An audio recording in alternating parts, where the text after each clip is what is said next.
Правительство Чувашии инициировало новый комплекс мер поддержки участников специальной военной операции.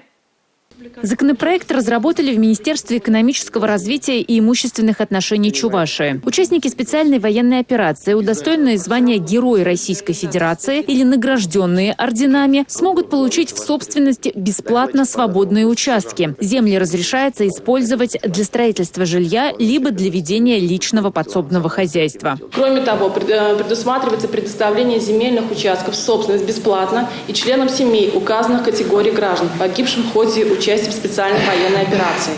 Гражданин указанной категории на день завершения своего участия в специальной военной операции должен быть зарегистрирован на территории Чувашской республики по месту жительства либо по месту пребывания в регионе.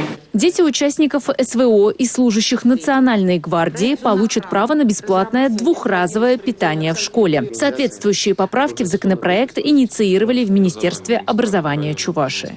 Такое право имеют обучающиеся, осваивающие образовательные программы начального, общего, основного, общего и среднего общего образования и дети, получающие образование вне организаций, осуществляющих образовательную деятельность, то есть в форме семейного образования и самообразования. Предоставление мер поддержки будет осуществляться в период участия в специальной военной операции. Проектом закона дополнительно включается предоставление мер поддержки для членов семей, участия в специальной военной операции, погибших, умерших в результате участия в специальной военной операции.